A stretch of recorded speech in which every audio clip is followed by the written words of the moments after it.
Bonjour à toutes et à tous. Aujourd'hui, un petit unboxing, le premier que je fais je crois d'ailleurs, avec un produit qui est une collab.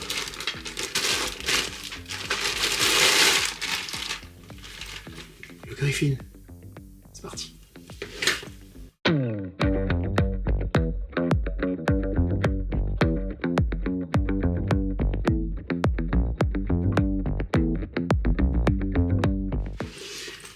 Alors le Griffin, qu'est-ce que c'est? C'est une collab entre la marque Evergoods et le groupe Cariology qui est coutumier du fait. Ça veut dire que cet objet existait déjà dans des couleurs et dans des finitions différentes, en l'occurrence dans un tissu qui était très largement différent. Et donc là on a une finition un petit peu exclusive. Donc ce modèle s'appelle MHP 3.5 je crois, parce qu'il doit faire 3,5 litres. Il existait de plein de couleurs, du noir, du bleu, et donc là ils l'ont sorti dans une toile cirée du plus bel effet. Ça c'est la finition tan, et c'est très très beau. Voilà. Alors, en dehors des matériaux, il n'y a rien de différent par rapport à la finition d'origine. C'est les matériaux qui sont intéressants. Donc on a un coton ciré fait par une marque écossaise je crois, dans une toile relativement épaisse, c'est du 14-11, 14-11. C'est très très beau. Je sais pas si on voit bien là. Voilà, on dirait presque du cuir, mais c'est pas du cuir. Donc c'est un coton huilé, c'est un coton ciré. On a du Reverse Coil YKK, je crois que c'est de la taille numéro 10. Oui, c'est ça, je crois. C'est de la taille numéro 10. Et puis à la place des tirettes plastifiées, là, je crois, c'est Hypalon qu'ils font d'habitude. On a du cuir. Voilà. Donc certains aiment, certains n'aiment pas, disent que ça s'abîme. Bon, en tout cas, c'est dans les tons. Et à l'intérieur, la couleur orange signature de Cariology, qui commence à faire débat d'ailleurs. Bon. Aller dans le groupe Cariology pour dire qu'on en a assez de la couleur spécifique de Cariology, je trouve ça un peu bizarre, mais pourquoi pas. Après tout, même eux pourraient changer. Hein. Donc l'intérêt du orange, c'est que c'est à fort contraste et que dès que vous mettez quelque chose de sombre à l'intérieur, eh ben, on voit très très bien les objets. Voilà en gros. Alors il y a un patch en cuir ici à l'intérieur. C'est du cuir bosselé, du cuir martelé, c'est très très beau. De nouveau les tirettes à l'intérieur. Alors la poche avant, c'est une grande cavité. Il s'y passe à peu près rien d'autre, si ce n'est un zip avec une poche plate, dans laquelle il n'y a pas d'organisation. On a juste une poche plate pour séparer les choses. J'imagine qu'avec deux zips, ça fait deux niveaux de sécurité. Si par exemple vous vouliez mettre votre passeport. À l'arrière, il y a un tissu a priori respirant. Je dis a priori parce que comme c'est un unboxing, je ne l'ai pas testé moi, donc je ne sais pas si effectivement ça a tendance à respirer ou pas. On a deux boucles Duraflex en plastique, ce qui rend le sling ambidextre, suivant comment vous voulez mettre une partie en bas, en haut, devant, derrière. Vous vous retrouvez avec la possibilité de régler. Ce qui est intéressant, c'est que la boucle n'est pas au milieu, donc si vous avez un sac à dos qui est un peu lourd, vous n'avez pas la pression au milieu du dos. Et alors là, on a une poche avec deux lorgas. On a un keyliche, là, un anneau pour les clés ou pour autre chose, hein, mais ça peut très bien être les clés. Si vous avez comme moi un petit anneau là, comme ça passe. Et puis on a un petit peu d'organisation, une organisation plate sans volume, juste pour pouvoir séparer un petit peu les choses. Si par exemple vous vouliez mettre un passeport, ben, ça tient à l'aise. Voilà, le passeport disparaît complètement. On a de quoi mettre ça là. On a de quoi mettre peut-être une carte grise.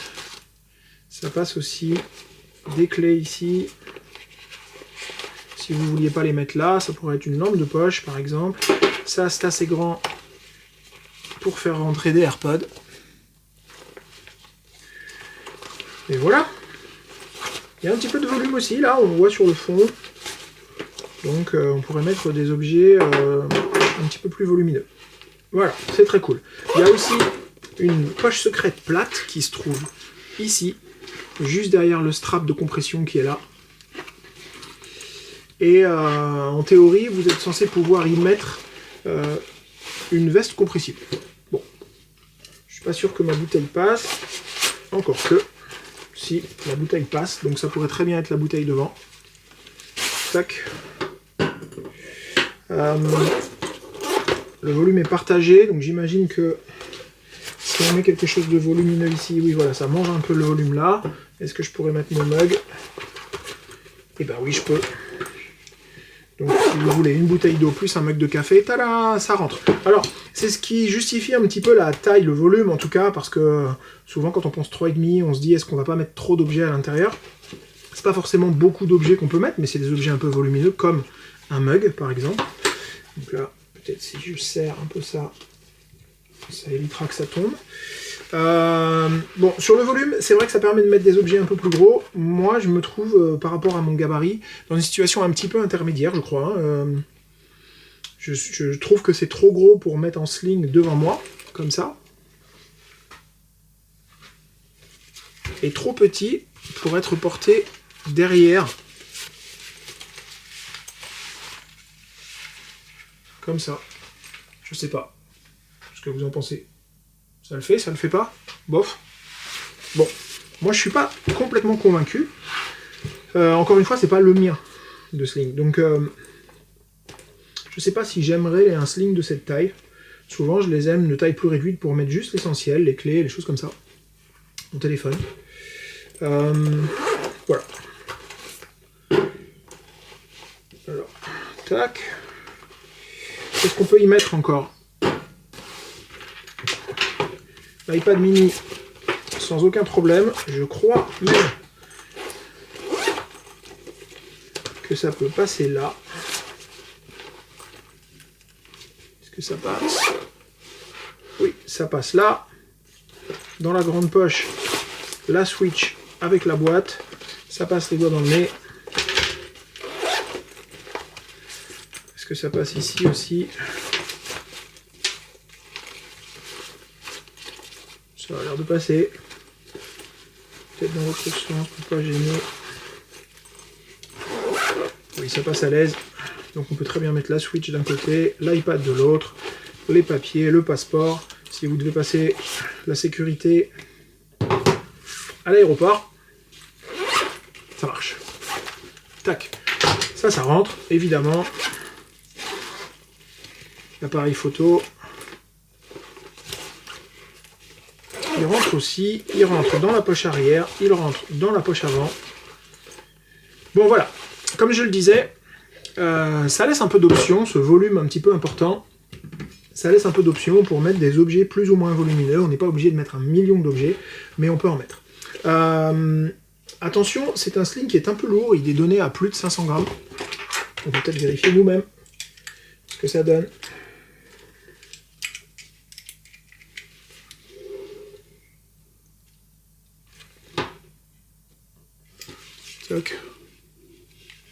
Qu'est-ce que ça dit?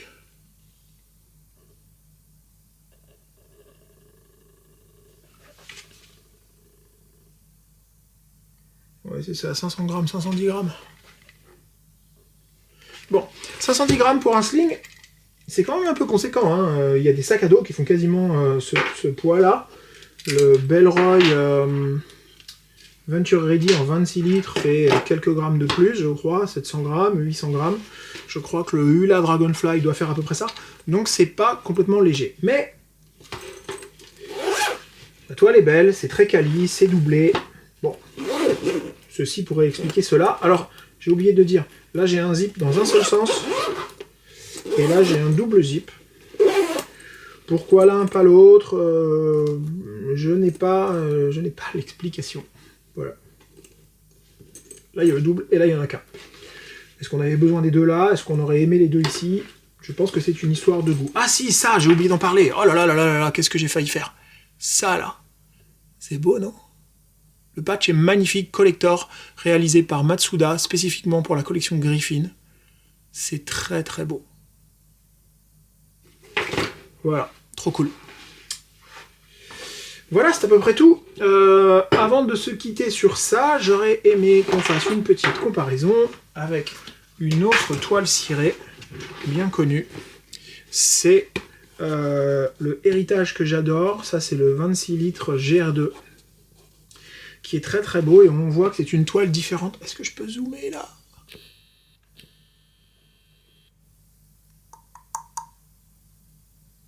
Voilà. Donc on voit que c'est une toile différente. Je crois que c'est pas la même wax non plus. Sur celui-ci, on a une sorte d'effet mouillé un peu. On voit quelques fibres qui viennent comme si elles étaient un peu collées. Et sur celui-là, on n'a pas cet effet-là. Il n'y a pas les micro-fibres là, les toutes petites fibres. Ça a l'air sec. Alors qu'ici, ça a l'air mouillé. C'est étonnant. C'est pas mouillé, hein. C'est un petit peu différent. Est-ce qu'en gros plan, on se rend compte de la différence? Je sais pas si vous voyez de quoi je parle. On voit comme si c'était effiloché là. Vous voyez? Et ça l'est pas du tout, hein. J'insiste. Donc ce sont deux produits avec deux toiles cirées très très différentes. Celle-là, on pourrait pas la confondre avec du cuir d'ailleurs. Si je dézoome.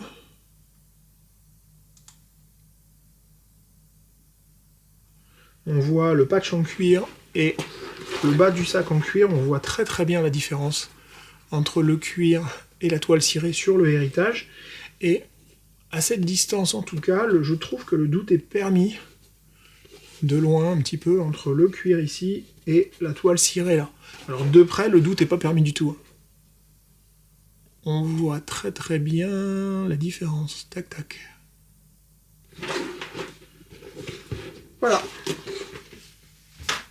Est-ce qu'on peut chercher à vérifier autre chose en termes de volume? Ça c'est un cap 1 de chez Evergood aussi, dans la finition burn orange. On voit d'ailleurs que c'est pas le même orange là, et ça pourrait complètement rentrer dans le grand volume. Et en fonction de ce que vous mettez, peut-être que ça passe ici. Ça passe ici. Ah, ça rentre. Oui, ça. Voilà, voilà. Je redis une dernière fois que je n'ai pas testé dans la vraie vie, dans une vraie situation de voyage, ce truc, ce sling. Je ne l'ai pas essayé. Donc j'ai pas grand chose de plus à dire que de l'observer et de constater qu'il est très très joli. Et voilà. Je vais aussi en profiter pour remercier Guillaume d'avoir fait le relais pour pouvoir m'envoyer ce produit. Je voudrais remercier Hugo qui attend depuis l'annonce et la sortie de ce truc de l'avoir entre les mains parce que j'ai mis tellement longtemps à le filmer. Je voudrais aussi vous dire que vous pouvez le trouver sur le site Mukama. Il est plus en tanne, il est en rupture, donc si vous le tenez à l'avoir en marron comme ça, il faudra essayer de l'avoir sur le marché de l'occasion, ou de la seconde main en tout cas, parce que occasion sous-entend qu'il est utilisé, et en vrai pour l'instant on en trouve souvent des tout neufs, des gens qui les ont commandés, qui les ont eus dans les mains, qui les ont regardés, qui se sont dit oh, en fait non, et qui les revendent grosso modo au prix du neuf en n'ayant jamais été utilisé. Donc c'est possible. Et sur le site Mukama, vous allez trouver ça en noir. Je ne l'ai pas vu en noir, mais je suis sûr que c'est très très beau. Je vais voir si je peux essayer de me procurer un ou deux articles pour pouvoir peut-être les comparer. Voilà, encore une fois, merci Guillaume, merci Hugo. C'était donc le Mountain Hip Pack 3,5 litres Griffin Edition de chez Evergood. Je m'appelle Raph, et vous étiez sur Nerd, la chaîne où on fait des jeux de mots déplorables. Voilà, voilà, merci beaucoup, bonne journée, à bientôt, ciao ciao.